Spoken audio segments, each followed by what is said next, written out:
Okay, hello everyone. My name is Heather Brockway, and this is AB 507 Policies, Procedures, and Protocols. We're doing a very exciting training about the rules. It's going to be riveting. I mean, not really, but this is very, very important. So we have to go through all of these things, and I hope that you find it helpful. Okay, so the first thing we're going to talk about is client rights, which refers to your foster kiddos. There is a foster care bill of rights that should be posted in your home as a licensing requirement. And each child is given this bill of rights upon placement and when requested. So the basic rights that they have is the right to have healthy food, the right to be treated with dignity and respect, the right to go to or refuse to go to religious services and activities, the right to participate in extracurricular activities or cultural events and have access to transportation to those events, the right to get help with school if needed, the right to not be identified as a foster child, and the right to file a confidential grievance if they are having any issues. So a lot of these are pretty easy to understand. There's always ways to be creative. I know that, for example, religious services. I know that a lot of our foster parents are really passionate about their own religious services. If your kids don't want to go, talk with your case manager or your intervention specialist and, come up with a plan. Maybe they can, hang out at a friend's house while you're at your service. Maybe they can go to a relative's home, whether it be your relative or their relative. You have to get permission ahead of time. But there's always ways to kind of problem solve those things that come up. So always ask for help in any of these areas if you are unsure of how to meet those needs. There's also a sibling bill of rights. So the state says that each sibling group has the right to be placed with their siblings whenever possible. They have the right to be placed in close proximity to their siblings. So I know some of you have taken sibling groups, and we do try to, if we can, put them in homes that are relatively close to each other whenever possible so that they can see each other frequently. Brings us to our next one, which is they have the right to contact and visit their siblings often. They have the right to be informed of any plan to change the placement of their siblings. And they have the right to be supported in efforts to maintain their sibling relationship. And so a lot of times too, if you do have a part of a sibling group, they might try to find a home for all of the siblings. And they could be moved from your home so that they can all be placed together. Some of you have already seen that happen. If you have any questions about sibling rights, let us know. Our allowance policy. So it's required that all foster children receive $10 per week in allowance. It's kind of up to you how you distribute that. Some parents give $40 all at once. Some give the $10 per week. Some months do have more than 4 weeks in them. It kind of crosses over into other weeks. So I think it's best to calculate per week because some months might be $50 based on how many days go into those weeks. You can use a savings account if it's appropriate. And if it's approved by SAFY, the DFS worker, and the child. So one situation might be that they want to save up for something. Another situation might be that the team has decided that they would rather than the parents save the money rather than allowing them to buy maybe things that aren't appropriate. So there's a few scenarios where that's okay, but again, you do need to get permission. Using allowance to replace damaged items in the home also needs to be approved. We do understand that kids do need to learn some accountability if they have damaged something and need to replace it or repair it. The other thing we suggest is using some time in. If they, let's say, punch a hole in the wall, maybe you have them pay for some of the supplies and you have them help you fix the hole in the wall. Just to kind of show, hey, we're in this together. Sometimes things happen. We do need to be accountable to our actions, but I'm here for you. Let's fix this and do it together. Um, Allowance may not be used for personal care items, toiletries, food, gifts, or any other items that should be provided directly by you as the foster parent. Um, there are some scenarios where parents do ask. So things, personal care items and toiletries that are really fancy, maybe really a high-end brand that a child wants. It's always nice to show them, that the things that they want are important to you and just get them. But I do understand that some kids do want lots of name brand things or lots of really nice things. And if that's the case, you could maybe have them pitch in just a little bit for some of those items. If you would normally get a store brand shampoo and they want something fancier, maybe they pay a little bit of the difference. So those are some examples. But they should not be buying their own gifts, Christmas gifts or birthday gifts, and they shouldn't need to buy food. Again, if it's a snack that is outside of the normal food that you would provide, they can use their allowance for that, but not for general meals and just food for the home.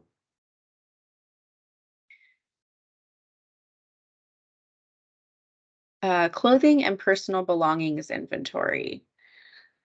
Um, so when a child is placed in your home, you should always be doing a clothing and personal belongings inventory to kind of show what they came to your home with, and then you can see over here on the right that it should also be completed when they leave your home. And even if they're moving to another foster home, the old home should do an inventory and the new home should do an inventory, and those should match up generally so that we can, cover you and say, hey, this is what the child left with. If they come back and say that that's not accurate, but both clothing inventories say that, then, you're covered. As far as clothing and personal belongings go, every child needs to have at least 7 days worth of clothing. That includes 2 pairs of shoes, a coat or jacket when the weather requires it, at least 7 pairs of underwear and socks, and all clothes need to fit well and be in good condition and appropriate for the season. School uniforms do not count towards these 7 outfits. And we are required to check that that exists. So we are not trying to be invasive, but we will come in quarterly with a home inspection review, which I'll go over a little bit later, and that is where we check and make sure that they have at least 7 outfits um, at your home. Clothing allowance is $50 per month. That comes in your normal reimbursement. So out of that reimbursement money that you receive, you will use $50 per month on clothing for your child. If your child has a ton of clothing and they already have everything they need and they want to, save their $50 for a larger shopping spree, that's allowed. It just needs to be documented on the form. We'll go over that form also in a little bit.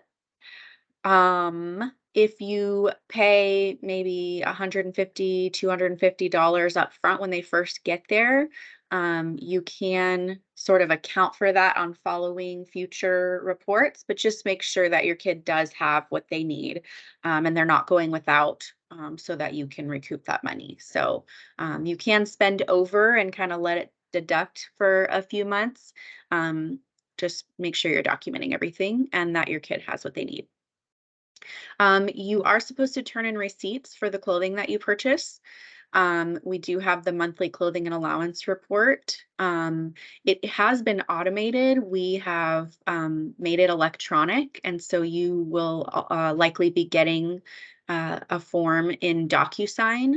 Um, it looks exactly the same as the form you've been filling out on paper, but you will go ahead and fill that out online and submit it and sign it. Which makes it a little bit easier. The only issue is there isn't a place to attach receipts, so you will need to send those receipts via an email, a text message, something to your case manager so that they can at least get them in the file. A helpful tip is that if you pay for separate transactions for each child's clothing, if you have multiple kids in the home, makes it a little bit easier to turn in those receipts so you don't have to mark whose is whose. So just something to keep in mind. I already went over when you complete the clothing inventory, it should be completed within that first 7 days of placement. It's easiest to do it right when you're putting the child's items away in your home, but you do have up to 30 days to get that turned in and to get all required clothing that they should have, that 7 days worth of clothing. If you have any questions about that, as always, you can ask your case manager. So here is the monthly clothing and allowance report. I put the full form up so you could see it, but I also put a little example of how to fill it out. It can be a little bit confusing, so I'll try to do my best with explaining it. Um, you can see over here to the left that there was 3 weeks worth of allowance given and $10 on week 4 that was deposited in savings. So you can clearly write that here. And then over here is where you calculate what you spent on the clothing. So this would be the first month you got them placed. The forwarded balance from the previous month is going to be 0 because they're brand new to you. The amount you add this month is the $50 that you take from your reimbursement, which makes the balance $50 to spend. You, in reality, you spent $75 that first month, so you now have a negative $25 to carry over to the next month, which means that you carry that balance over. You add the 50 for August, that current month, which means that you have 25 that you need to spend for that month. If you spent 36 instead, then now you have a balance of negative 11 to bring over to the next month, and so on and so forth. So hopefully that makes sense. You're going to add your $50 in every single month, and then you'll get your balance of what you need and are required to spend. If you have any questions on that, be sure and ask your case manager. They can kind of help walk you through it. So that's that top portion. If they do have a savings account, you'll mark that in that area right there. And then down here is where you can say whether you discarded something or purchased something. So you can kind of just quickly jot down what you purchased, and if something has holes in it, too small, dirty, whatever, you can write why you discarded it, and what you discarded, so that if they come back and say like, well, I came with this specific sweatshirt, you've already documented what happened to that sweatshirt. Maybe they lost it. You could always write lost items on here as well. The client will sign it, you will sign it, and your case coordinator will sign it. Like I said, you're going to be getting these electronically now, so be looking out for those in your email. The kid does need to sign off on it saying that this is accurate, that you did buy what you said you bought, and that you did give them their allowance. Because we have had issues in the past where a child says, you didn't give me my allowance. And we can kind of bring this form back out and say, well, you signed saying that, you did get your allowance. So make sure that you know what you're signing and that that it's accurate. So. Okay, on to licensing home inspections. So I mentioned that a little bit earlier. There's quite a few rules, which from being licensed initially, that foster homes must be kept clean, safe, and sanitary. And there's a few rules that need to be followed. Your SAFY case manager will complete a walkthrough inspection every quarter to make sure that all the licensing regs are met. So they'll be checking general things. They'll be looking in all the bedrooms. They'll be asking you about weapons, making sure your chemicals and medication are locked up. If you have kids placed there that are under the age of 5, they will check your safety outlets to make sure those are covered. If you have a pool, they'll check for pool safety, smoke detectors, emergency evacuation plans, food, first aid kit, clothing, etc. So this is what the form looks like. So you will be seeing that once a quarter. You can see all the different questions we will ask, the location of where things are locked up, We will ask, where everything's posted and, what your telephone number is for the working phone number that the youth have access to at all times. Down here, you can see the medication section. We expect that all medication is in a lockbox or in a locked cabinet, and that you're keeping med logs up to date if your child is taking any medication, and that the side effect sheets that come with the medication are in with the medication in the lockbox. This is where we check the clothing, vehicle insurance, car seats, and then critical incidents. So these are some sensitive questions, but they are big deals. If something significant is changing in your life or has changed, be sure to let us know. It's okay. We want to work through any issues with you. Just because you say yes to any of these things does not mean that you will lose your license or the kids placed with you. It's about problem solving and making sure that we're addressing any issues, helping you, and making sure the kids are okay through whatever big changes are happening. So, please let us know. Typically, anything, big will be found out anyways. So it's always better to be honest and upfront, so that we can problem solve. They are much more willing to help you and problem solve with you at DFS in the licensing department if you are honest about what's going on. So don't feel bad, life happens.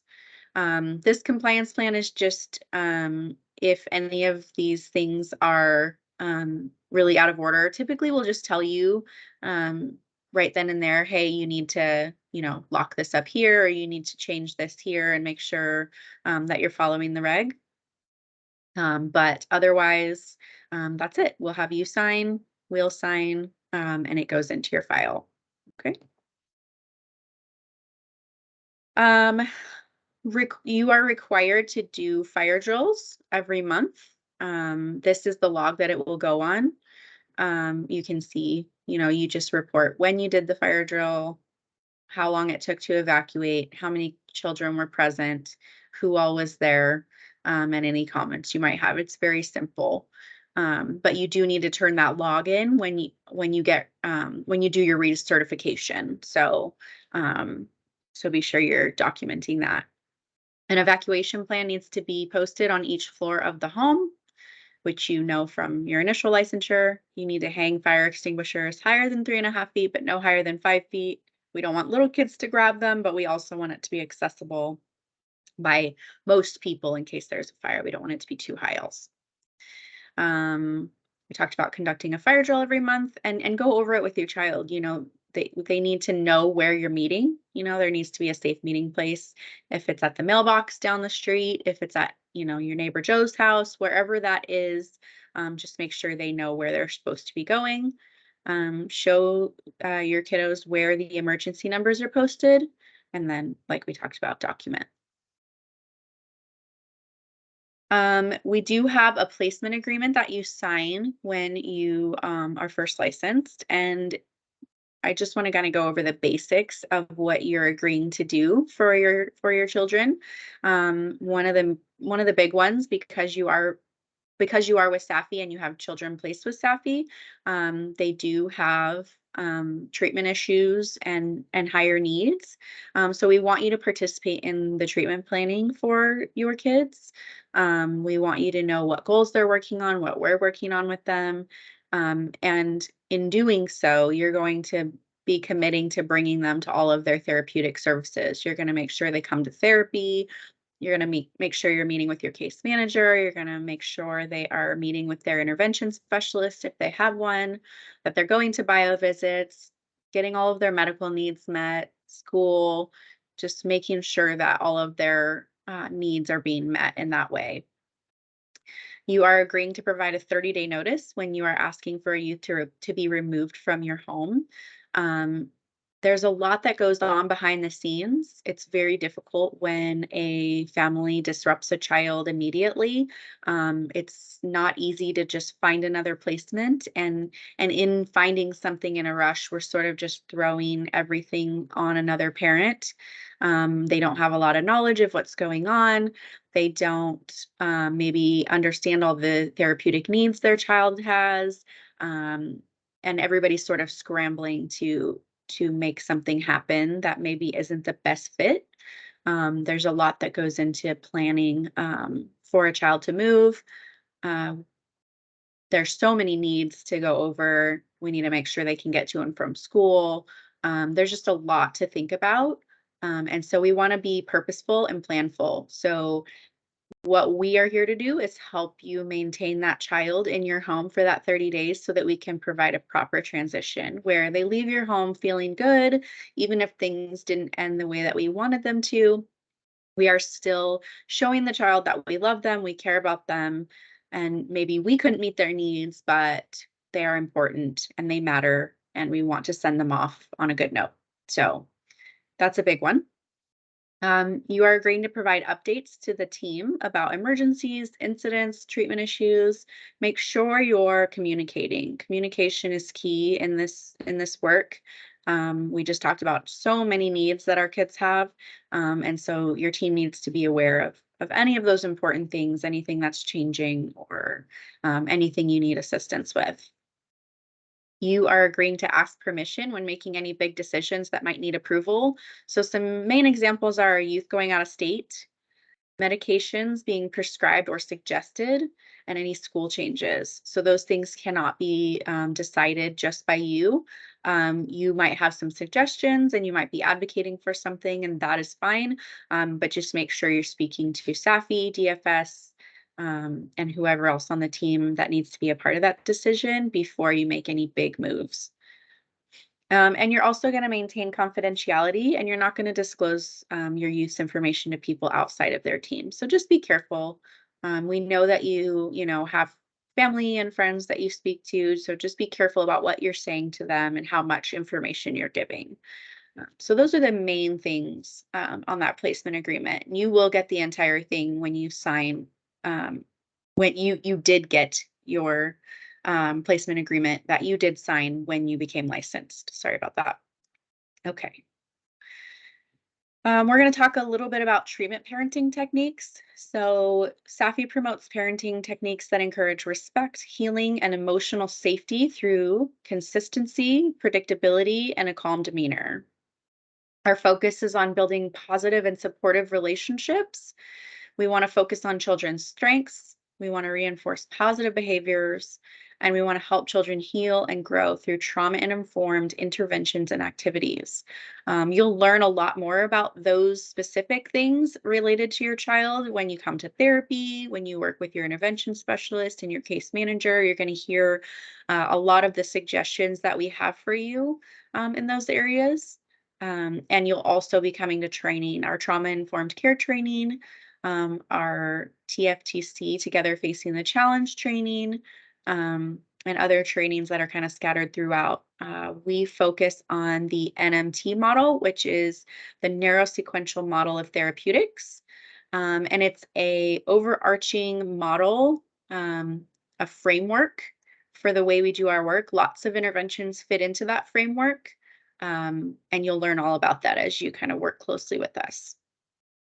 We actually are the first NMT certified site in Nevada, thanks to our lead therapist, Christy Bonfils.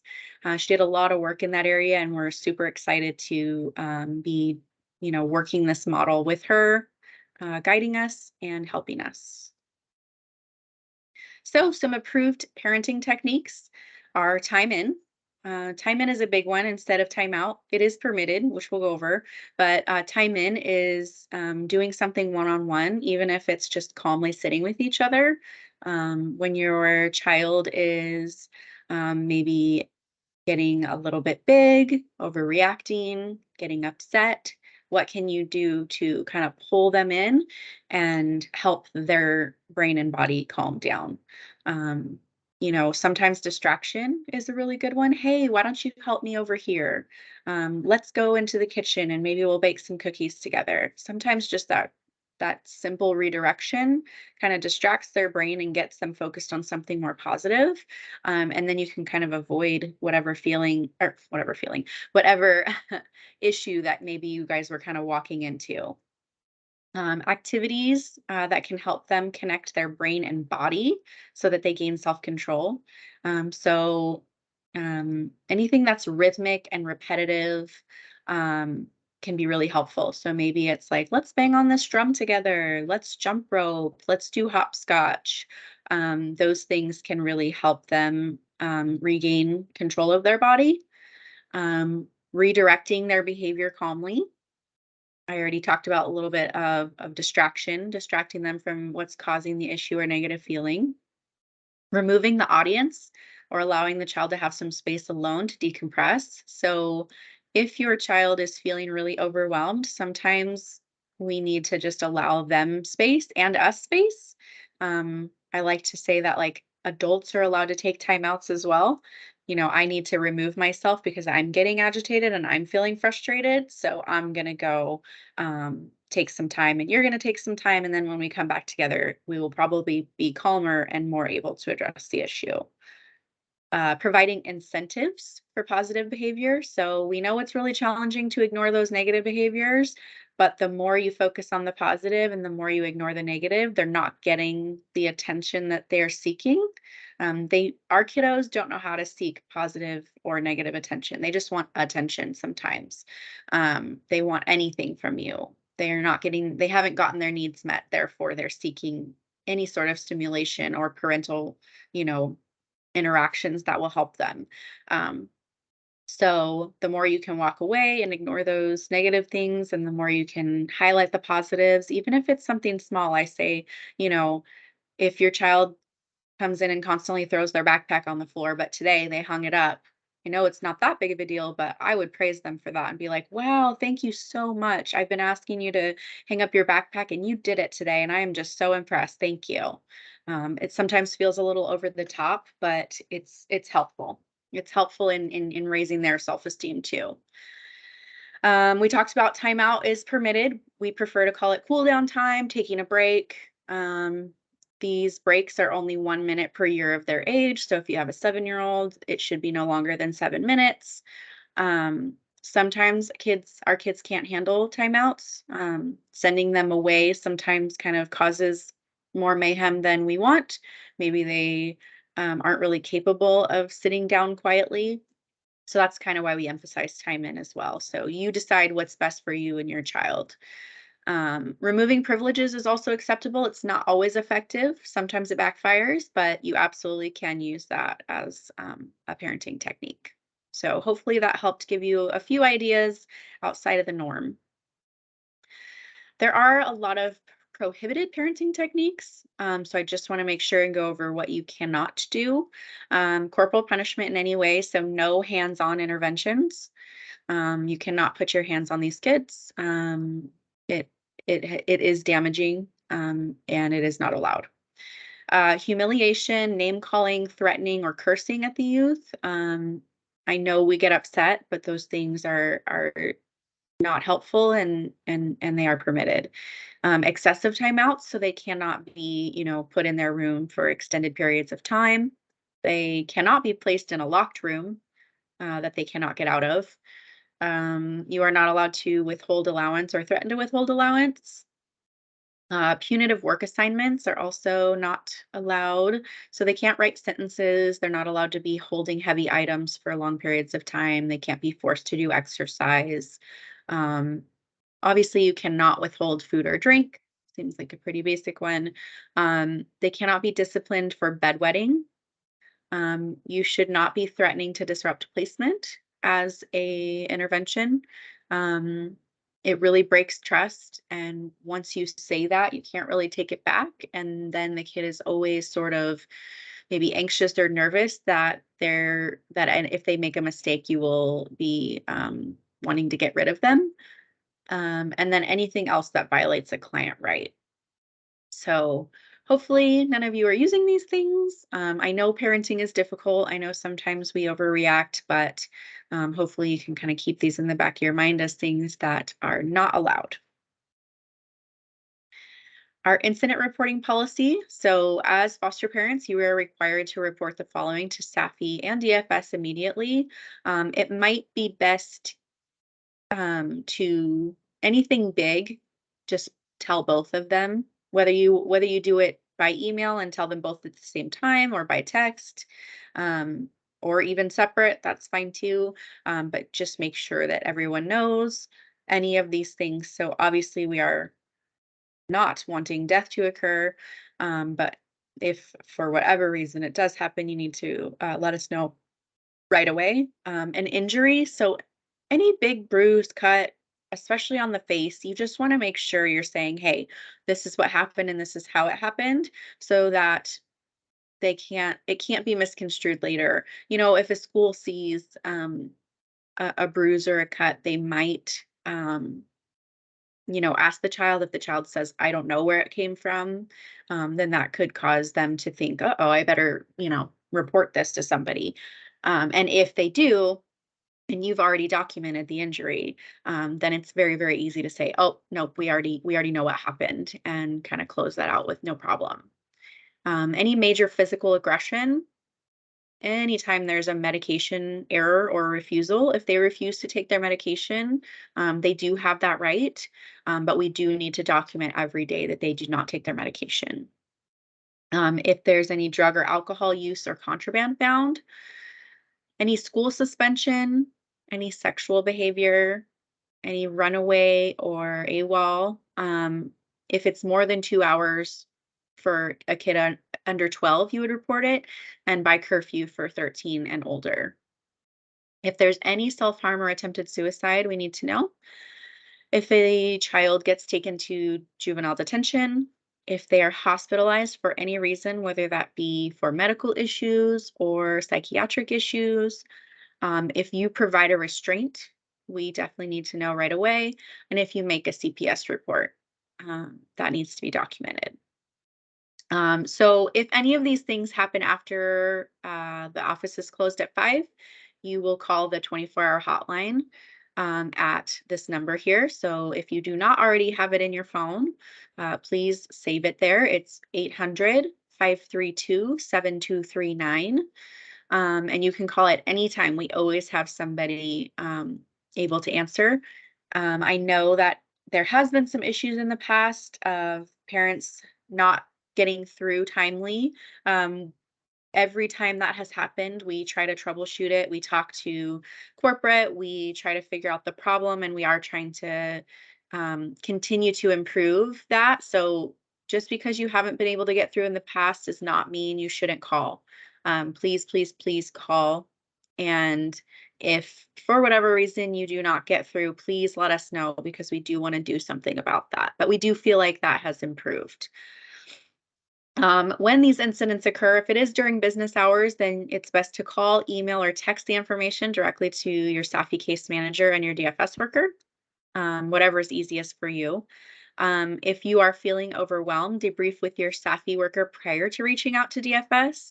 The reason I say this is sometimes DFS is a little bit overwhelmed too, and they struggle with receiving stressed out phone calls. We're here at SAFY to support you. We understand the emotional toll that a lot of this takes, and we can kind of help talk you through it and help support you, so that you're feeling a little bit more calm when you do let DFS know what has happened.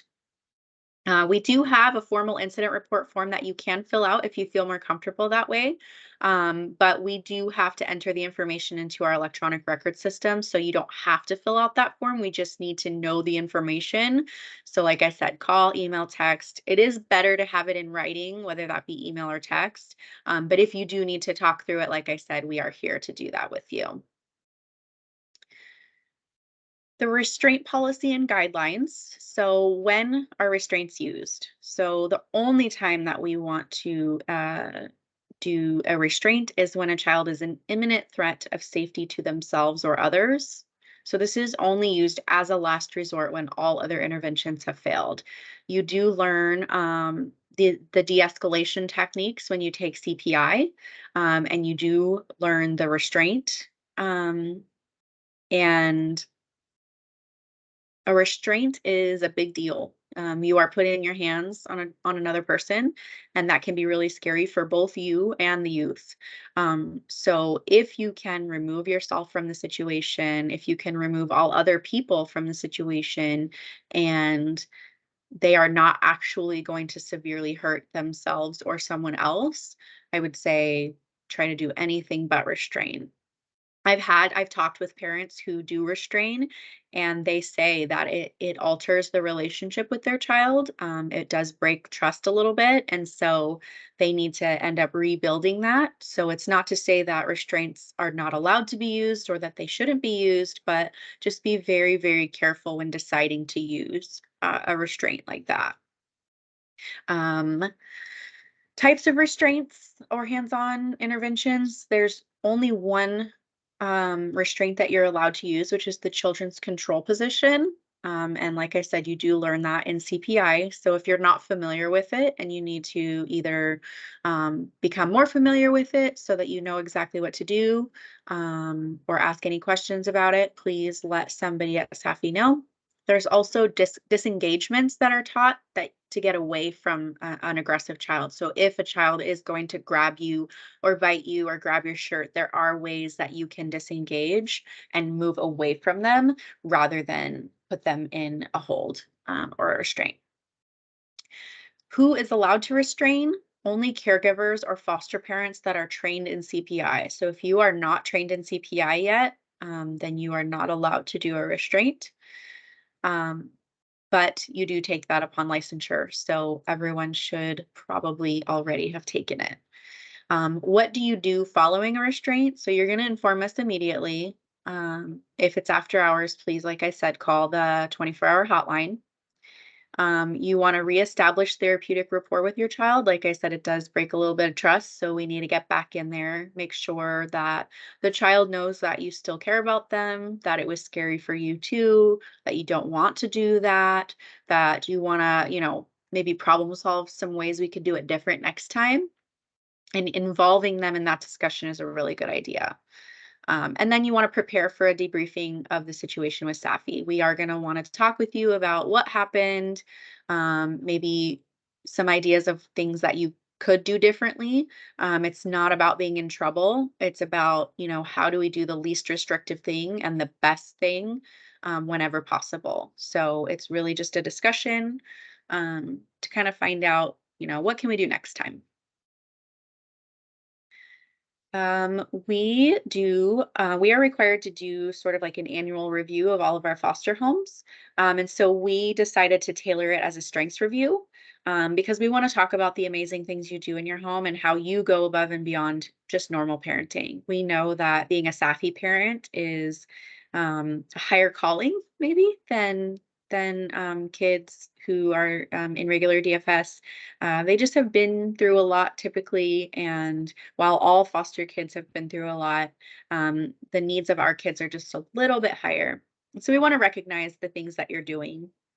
So I wanted to kind of run through what categories we look at, and also I'll show you the form, which some of you've probably already seen in the past. So the first part is accountability. So these are typical parenting duties, just meeting general medical needs, transporting them where they need to go, attending meetings pertaining to them, turning in your documentation, just some main basics that we kind of expect from every foster parent.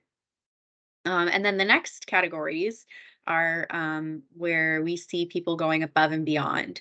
So in the communication section, we kind of look at multiple things, but some general things are consistent engagement with your SAFY team, open to new interventions and ideas, staying calm and strengths based, just communicating appropriately and having a good demeanor with your kids and your SAFY team. Advocacy, so your school involvement, educating others on your child's needs, helping the school to understand maybe where they need to support more, and the ability to prioritize your youth's needs and really focus on that. Respect, allowing your children to make choices whenever possible, recognizing the limits they have based on their developmental age. We know that our kids, biological age may not match with their emotional capabilities. So you might have a child that's 10 that acts more like a 5 or 6 year old. And so, recognizing that you need to parent them like a 5 or 6 year old, even though they're in a 10-year-old body. Showing that they're a part of your family and acknowledging their culture and race and trying to really highlight and help them understand what those are and that everything about them is special and great, and you want to recognize that. Integrity, helping to facilitate healthy transitions, like I spoke about with the notice process. Engaging in difficult conversations, so talking to your kids about things that are challenging, maybe bullying, grief or loss. We talk about, their bodies and health, and educating them on appropriate relationships with others, and then also keeping your child's information private, which we talked about a little bit as well. Some of the ways we recognize your excellence is through family activities that you do, extracurriculars you get them involved in, the way you celebrate big days and holidays and birthdays, teaching independent living skills, even teaching young kids, how to pack their lunch or tie their shoes or cook in the kitchen, for simple recipes as younger kids and then more complex as they get older. If you are involved in mentoring other foster parents, we're so appreciative of that. We know that when you're brand new to this, you don't always quite know what you're getting yourself into, and we want to make sure they feel supported in every way. And hearing from you guys is a really, really great way for them to become more familiar and feel really supported, like someone gets them, because no one gets it better than you all. And then parenting in a trauma sensitive way. So we have lots of little categories that we look at, and this is what the main points are. Okay, mandated reporting. So this section is about if you hear any child being abused or neglected, you must report it to CPS or Child Protective Services. So if a child tells you that another adult has done something to them that meets the criteria of abuse, you must report it. Sometimes there are reasons to believe what a child is saying might not be fully accurate. However, we must still report it and allow the CPS investigator to determine whether they can verify if it occurred or not. Um, Sometimes this can be confusing. So if you ever have any questions as to whether or not you should report something, please ask your SAFY workers who can instruct you on the next steps, because we want to make sure that everyone knows here that we as social workers and SAFY staff are mandated reporters, but you also as a foster parent are. So anytime that we hear it or you hear it, we must report it. And who reports it is who heard it. So if a child tells me something directly, then I would report it. If a child tells you something or you find out something out directly, then you would report it as the foster parent. I'm going to try and define child abuse and neglect. So the federal definition is any recent act or failure to act on the part of a parent or caretaker which results in death, serious physical or emotional harm, sexual abuse, or exploitation, or an act or failure to act which presents imminent risk of serious harm. Nevada's definition in the NRS is physical or mental injury of a non-accidental nature, sexual abuse or sexual exploitation, or negligent treatment or maltreatment of a child caused or allowed by a person responsible for his or her welfare under circumstances which indicate that a child's health or welfare is harmed or threatened with harm. So we'll kind of go into some of that a little bit further so that you are clear on what that means. So there's physical injury. If anyone tells you the following things have occurred toward a child, you are required to report it.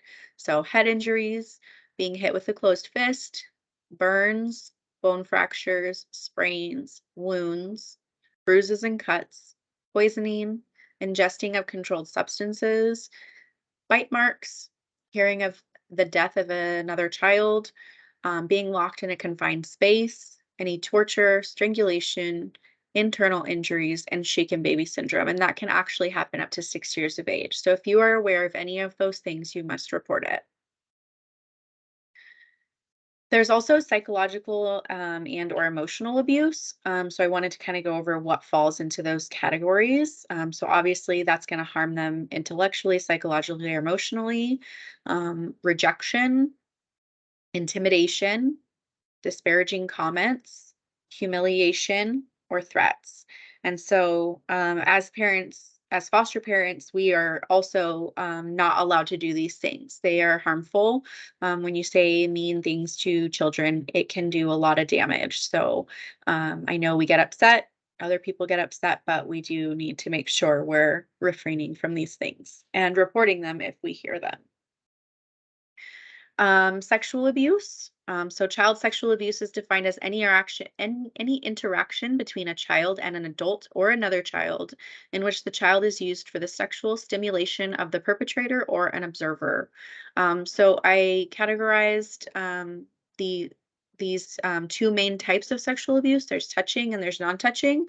I didn't categorize them. I'm sorry. I did look them up to make sure I was being accurate. Um, so the things that you want to look out for are anyone touching a child's genitals, making a child touch someone else's genitals, playing sexual games, putting objects or body parts inside the vulva or vagina, in the mouth or the anus of a child for sexual pleasure. I know these things are hard to listen to and talk about. Um, and I'm sorry for that. It is rough to hear these things, but it does happen. And so we need to, as mandated reporters, be protectors of our kiddos, and make sure we're reporting these things. The non-touching types of sexual abuse are showing pornography to a child, exposing a person's genitals to a child, prostituting or trafficking a child, photographing a child in sexual poses, encouraging a child to watch or hear sexual acts either in person or on video, or watching a child undress or use the bathroom. So if we're aware of any of these things that another adult is doing, it is our duty to report. Okay. Neglect is an act or failure to act which presents an imminent risk of harm. So these are some of the main categories that we see, which is providing inadequate care, so inadequate food, clothing, or shelter. Um, Medical neglect, failure to obtain medical treatment for a health problem or condition, or failure to follow through on something that was prescribed, that could threaten a child's life or cause long-term harm. So if they're not following up on the medical advice that was given, that can be an issue. Um, Inadequate supervision, so leaving a child alone for long periods of time, leaving a child with a caregiver that is unsafe. If something happens while that child is not being supervised, um, that's when a lot of times they come into our care. Failure to protect, so exposing a child to repeated domestic violence, and not leaving the situation, which can be really sad, because I think it is hard for somebody who's being abused to leave situations like that. But we want to encourage them to, seek out some resources, or allowing another adult to abuse the child and not reporting it, or not trying to keep that child safe from that abuse. Um, there's environmental neglect, unsafe or unsanitary living conditions.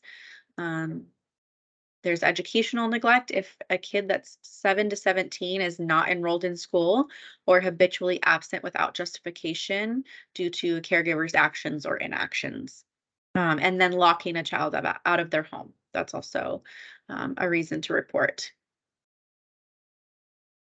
I wanted to kind of find some empathy here for our bio parents, and kind of discuss some reasons that some of this abuse occurs.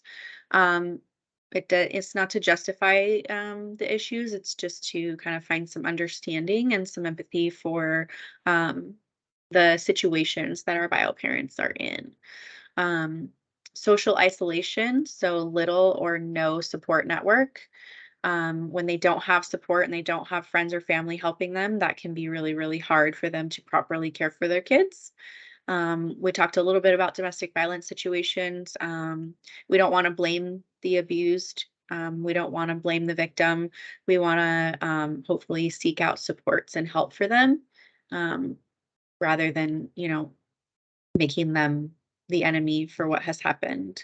An inexperience with parenting, I feel like we should all probably have parenting classes before we start parenting, but I know that that doesn't happen. I know I would have really greatly appreciated parenting classes, although I did learn a lot from SAFY before I became a parent, so that was helpful. Um, there's a lot of parents who have a misunderstanding of what is developmentally appropriate for a child at that age. So they don't really understand that a kid doesn't have that ability yet. Um, they might have been parented a certain way as a child that might have been pretty abusive, and so sometimes they don't understand, a better way. Not understanding the traumatic impact of certain parenting techniques, so fear-based parenting and corporal punishment being a normal part of their parenting can cause issues sometimes based on how often they're using that. For impulse control, if they are just somebody who, maybe has a trauma history themselves and has struggled with trying to kind of manage their anger or their anxiety, and they get overwhelmed really easily and just kind of have a hard time staying calm and being rational, that can impact these things as well. Some other contributing factors are an inability to manage stress, if they have substance abuse issues, financial strain, mental illness, and physical illness. So all of these things can cause a lot of hardships, and sometimes that really impacts parenting. So I want to have um, a little bit of understanding for our parents, and we do want to help them get to a better place so that they can you know be parenting in a better way, and regain custody of their children. So that's that. um, some questions to ask yourself when reporting. Is it an injury where a kid might easily bump or fall down and get hurt? So does it look typical to a kid who's outside playing and being rough? Um, or is it an area that is hard to bruise or injure? If it's in a place that seems obscure, or it seems really extreme for what a typical child might do, you might want to ask, if the child remembers where they got the injury. Is there a pattern to the injury that looks like it was done with some sort of object? How severe is the injury? Is it just a small little tiny bruise? Or is it really, really big? Are there multiple injuries? And if so, are there some in multiple stages of healing, where it looks like they've kind of happened over time and some have healed? And did the child tell you something that seems to match up with what you're seeing? We don't want to report every little bruise and every little thing. We want to make sure it does make sense that, ooh, that doesn't look like it's just a typical injury for a child. So make sure you're doing your due diligence. But as always, which I will say a million times, if you are unsure, please ask anyone from SAFY and we can kind of help you decide whether it needs to be reported or not. Staying attuned to risk factors for abuse. So, just being mindful of any changes in behaviors and relationships that maybe might enhance the likelihood that a child might be abused. Watch what's happening to your kids and how their moods may be shifting, or they might change their demeanor. Doesn't mean that something's happening. Like this says here, being suspicious that abuse is occurring is not the sole reason to call. If you have some information that would lead you to think that abuse is occurring, then we definitely want you to report it. But like I said, keep your team up to date and they will let you know and they will guide you. There's also some cultural practices, cupping and coining, that certain cultures do engage in that could look, it does cause some circular, they look like bruises, but it is not. So make sure you're not mistaking something that's cultural. And then there's also biological features, Mongolian spots being one of the main ones that could appear as abuse. It looks like bruises, but they're actually kind of like birthmarks that a child just has. Um, Maybe sometimes birthmarks and moles and just different things may appear as abuse, but like I said, be sure and check with a worker if you're not sure. How to report. So if you suspect a child is being abused in the ways we discussed, you are required to report it. I put on here that the easiest way is to Google Clark County, Nevada Child Abuse Hotline. And the very first thing that will pop up is a link that says Child Abuse Hotline, and it will show you the following information. You can call, and there's the number. I think they prefer that you file a report online. Not only do they, easily get all those reports and they can review all the information, um, but then it kind of doesn't overwhelm their hotline. Um, the website will explain details also on what to include in your report and the signs of abuse that we just reviewed. Um, so it's very easy to fill out the report, but again, if you have any questions, let us know.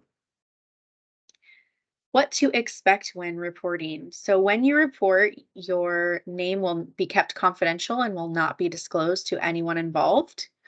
The response time for CPS to start investigating the allegation is based on the severity of the allegation and whether or not the child is currently in danger. So, if they're no longer in that abusive situation, let's say they're placed with you now and you had something new to report, they're not going to come rushing out because they know that they're already in a safe space. So, unless they're in immediate danger, they will probably not react super quickly on the allegation.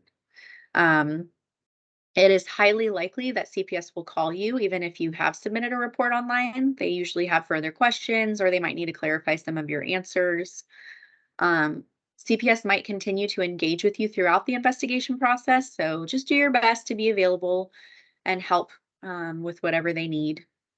If you have further information to add to the report, you can always call back to give updates. Usually, once you have reported it, someone will let you know who the investigator is, and that if you need to follow up any further, you can call that person. You will not be given details about what CPS is going to do to address issues with the family. It's not on you to make sure consequences are given. Your only duty is to report and allow the investigation to be completed in a professional and unbiased manner. So they will not be letting you know what comes of the report. You might find out just because whatever happens might be clear, and you just might know, but they will not give you details. So just so you know about that. So, moral of the story, when all else fails, if you are unsure about any of these rules, policies, procedures, or protocols, you can always ask your SAFY staff. If your case manager or your intervention specialist doesn't know, they know who to go to and who to ask.